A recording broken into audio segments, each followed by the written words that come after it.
Mesdames, Messieurs, bonsoir. Merci de nous rejoindre sur Canal Algérie pour un nouveau numéro de Ça tient la route. Aujourd'hui, nous allons vous parler d'un projet qui peut-être est en passe de devenir une réalité. Je vous laisse le découvrir dans le sommaire juste après le jingle.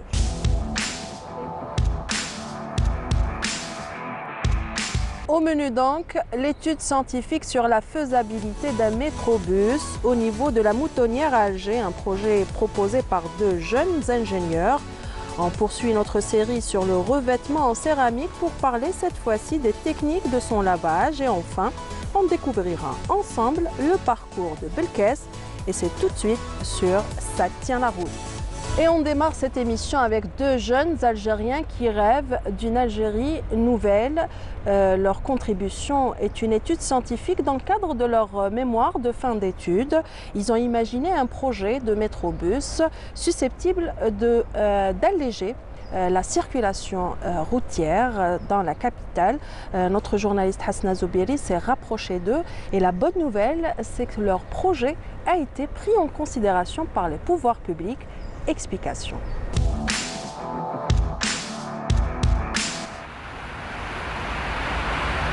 Elle est l'un des points noirs de la wilaya d'Alger. La route moutonnière qui relie Boulouzdad à Dar el Beida est un véritable cauchemar pour les automobilistes. Pour désengorger cette route, de jeunes architectes ont pensé à un projet, un train-bus. Nous allons à leur rencontre. Suivez-nous pour en savoir davantage.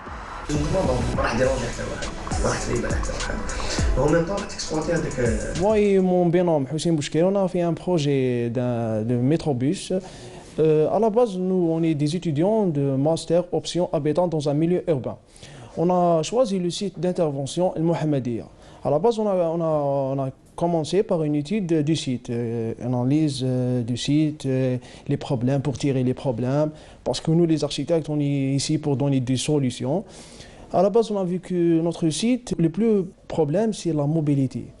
Alors, on a proposé cette ligne de métrobus. Le métrobus est une ligne de mobilité qui existe dans le monde, dans la Turquie, les pays de l'Amérique latine. Et c'est réussi, c'est rentable au côté économique. Réduire la pression sur l'Algérois est le but de ces deux jeunes architectes qui ont eux-mêmes souffert des embouteillages lors de leurs années d'études. Pourquoi le Mohammedia? Bon, on est des étudiants de la fac d'Alger 1. Bon, on a fait nos études sur Alger. Le Mohammedia appartient à Alger. Et aussi parce qu'on fréquente cette ligne-là jour à jour. On est des étudiants à Hussein qui habitent à Alger, côté Alger. Alors on passe toujours par cette ligne-là. On galère bien sûr dans sa circulation, beaucoup de problèmes. Pas, même les Algériens ont posé cette question, pourquoi pas une nouvelle ligne de transport. Fraîchement diplômés, Anis et Houssine sont pleins d'espoir. Ils défendent corps et âme leur projet. Sur le métrobus, on a juste deux voies, simples voies goudronnées, et des stations, des passerelles qui relient les deux zones de l'autoroute. Un espace de 25 mètres à peu près entre les deux voies de l'autoroute qui est mal exploité. On veut utiliser cet espace-là pour relier les grands monuments touristiques, économiques sur l'échelle de la baie d'Alger. La circulation à Alger-Est est quasi quotidienne, même si cette partie de la capitale est desservie par le tramway, un moyen de locomotion qui a certes réduit la tension, mais qui ne convient pas à tous les citoyens. D'où la réflexion sur un autre projet, le métrobus. Nous avons tendu notre micro à la direction des transports de la wilaya d'Alger. Voici leur réaction. On ne doit que féliciter ces jeunes universitaires sur leur proposition d'un projet d'un train bus au niveau de la Moutonnière. C'est des idées à encourager. S'agissant bien sûr du projet, il est très intéressant pour la ville d'Alger, qu'elle connaît des embouteillages. Le train bus sur un axe, il va régler beaucoup de problèmes de circulation. Il présente aussi beaucoup d'avantages. Il y a le confort, la sécurité pour les usagers. Il y a aussi son impact sur l'environnement. Aussi, un tel projet D'ailleurs, ce système, beaucoup de villes de par le monde sont en train d'opter pour ce système de transport. Et l'autre avantage, c'est qu'un système de transport qui a ses qualités, il incitera les automobilistes, bien sûr, à délaisser leur véhicule et l'emprunter pour gagner du temps, pour éviter le stress et pour, bien sûr, le confort et la sécurité.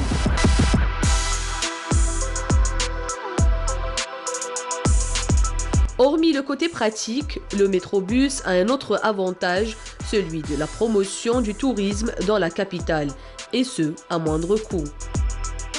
La gare routière de Kharouba, jardin d'essai El Hamma, aussi la Sablette, le centre commercial R10, la grande mosquée, palais d'exposition, Carrefour.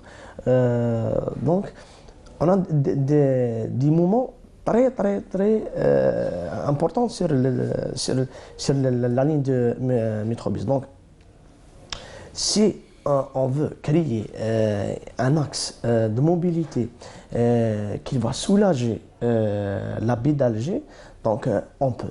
On n'a pas fait une étude estimative, mais on a fait une étude comparative entre la ligne de tramway et la ligne de métrobus.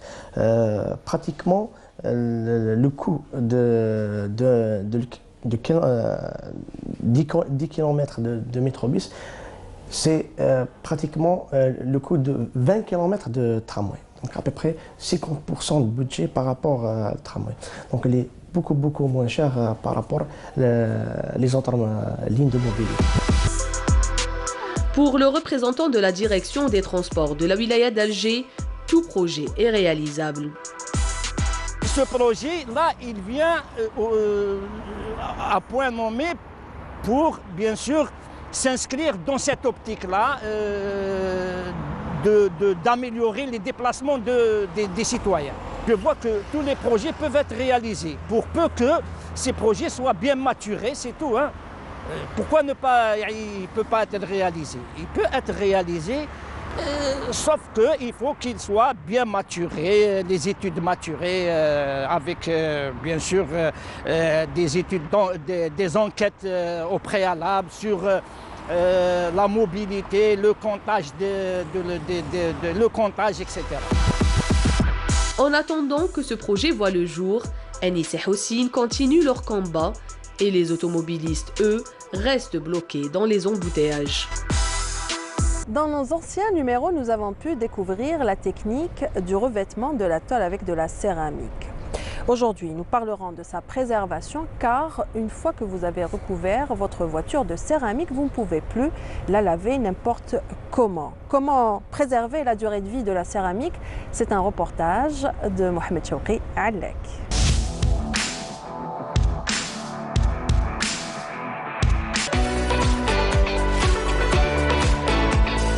الحاجه الاولى اللي كي الكليون يدخل اللافاج ديجا لو جيرون دو لافاج يسقسيه اسكو الفيكول فيه اون بروتيكسيون سيراميك ولا ما فيهش باسكو اون بروتيكسيون سيراميك لازم لها ان لافاج سبيسيال ليها و ان فيكول اللي ما فيهش اون بروتيكسيون سيراميك عنده ان لافاج اللي هو ثاني كيف.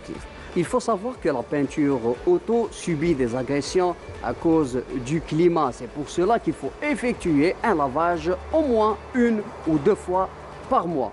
Aujourd'hui, dans Astuce Auto, nous allons vous montrer des techniques et une méthode à suivre afin d'effectuer un bon lavage et éviter les micro-rayures qui apparaissent après chaque opération.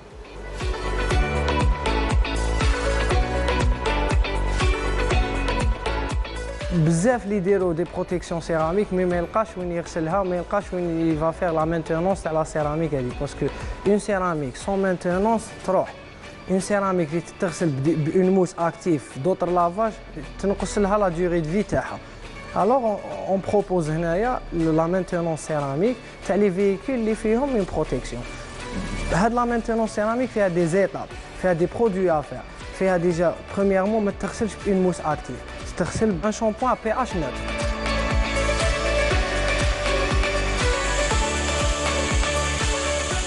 كيما شفنا دوكا في لابليكاسيون هاد الفيكول فيه ديجا اون بروتيكسيون سيراميك علاش لا موس ديالو c'est un pH neutre, c'est un shampoing au pH neutre كي حطيناه لازم نستناوه environ 5 à 7 minutes le temps اللي ياكل ويهبط. Deuxièmement, لازم لها un shampoing décontaminant pour décontaminer la protection céramique parce qu'elle prend des contaminations مع التريق مع les résidus اللي يلصقوا فيها كلش.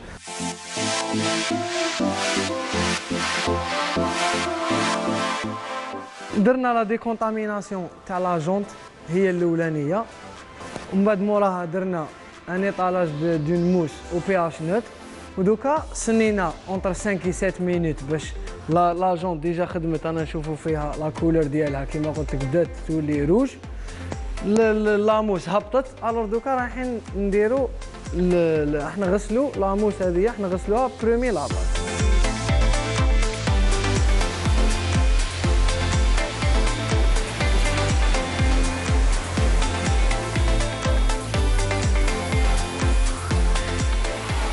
Deuxième shampoing, راح نديرو un shampoing décontaminant. C'est la deuxième étape de la maintenance céramique. هذا il va décontaminer la couche céramique اللي راهي في الفييكول.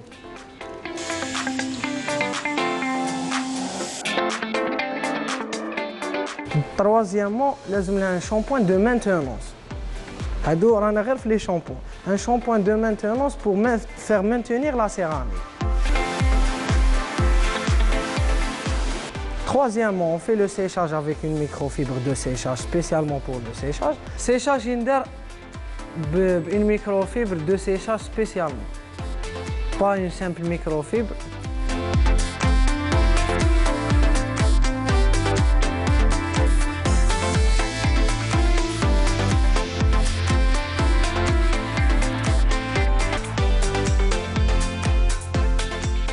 Chaque compartiment في الفييكول عنده un produit spécialisé ليه.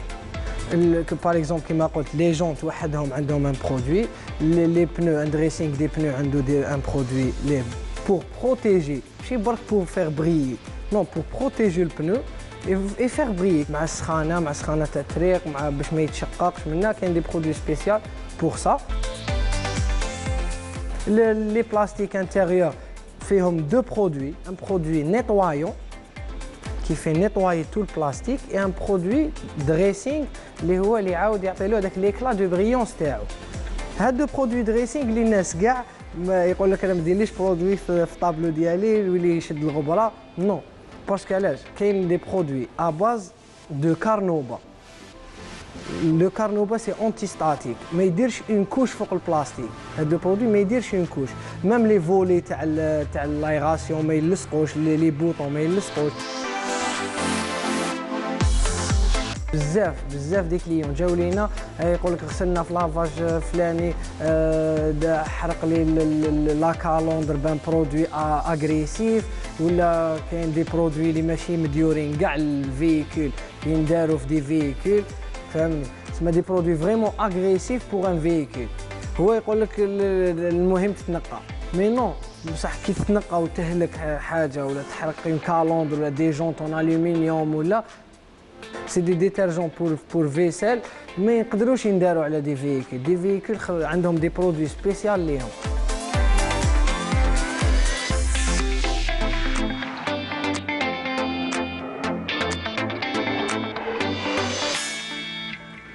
Rafik Belkes est à la base un passionné de moto qui s'est converti à la voiture et il s'en est plutôt bien sorti. Il a remporté plusieurs titres et il compte en avoir d'autres. Mohamed Chouki Allek l'a rencontré et lui raconte son aventure et ses rêves dans ce reportage. Regardez.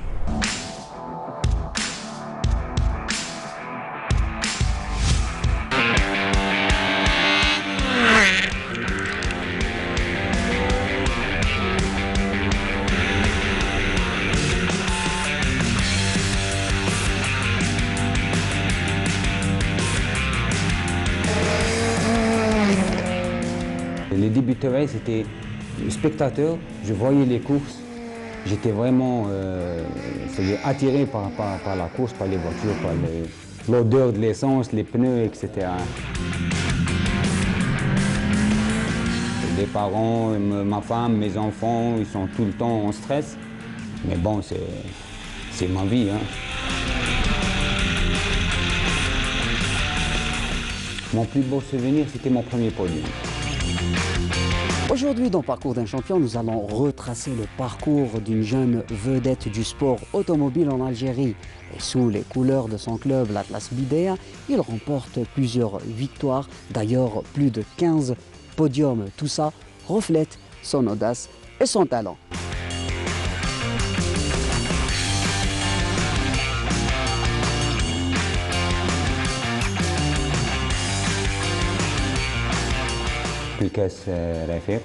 Mes débuts, c'était avec la moto. Donc j'étais un passionné de la moto. J'ai jamais eu de course de la moto, mais c'était ma passion. Et en parallèle, j'étais spectateur des sports mécaniques, c'est-à-dire de la course auto. J'ai commencé à réaliser mon projet. C'était en 2016. J'ai acquis ma première voiture. C'était une Saxo VTS. Donc, ma première course, c'était fin 2016, où j'ai fait 3 courses de la Saxo.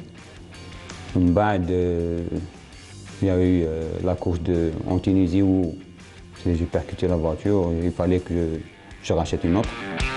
À la base, c'était une voiture de série. À la base, c'était une voiture de série à 119 chevaux. Donc on a commencé à faire des petites modifications, des volets moteurs allégés, les arbres à cam, les couples, la reprog de la mémoire, etc. Donc je suis arrivé à 148 chevaux actuellement. Mon premier départ, c'était sur la route de Chéléa. C'était vraiment, le premier jour, c'était difficile d'être pilote du jour au lendemain, de se retrouver avec des pilotes qui couraient depuis des années. Mais j'ai tenté ma chance. Bon, j'ai pas eu de résultat à Dakar, mais bon, avec le temps, je me suis amélioré.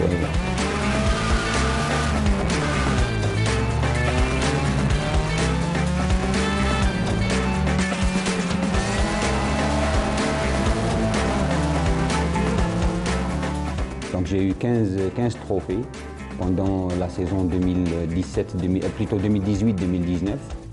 Après j'ai eu un arrêt parce que j'ai eu un accident à Sidi Serhan, donc la saison 2019-2020, pratiquement j'ai pas couru du tout.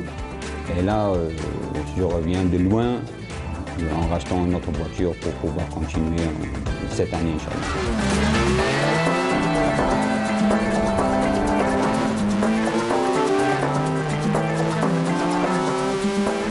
Mon plus beau souvenir, c'était mon premier podium, je ne vous cache pas. C'était quelque chose, une sensation extraordinaire. Ben oui, c'est-à-dire d'arriver à un podium, c'est difficile, surtout sur la catégorie R1 où il y a des pilotes extraordinaires, je les félicite à l'occasion. Donc, on va dire qu'ils m'ont poussé pour être à la hauteur. Il y a tout le monde qui est en train de pousser pour ce sport-là. Et on espère très bien avec l'arrivée de notre président de la fédération, Amir Laibi. Donc c'est un connaisseur, il était avec nous, donc il était un pilote, donc il connaît très bien le sport, il connaît ce qu'il faut faire pour faire pousser ce sport-là. J'espère bien que ça va être l'exploit de ce sport-là.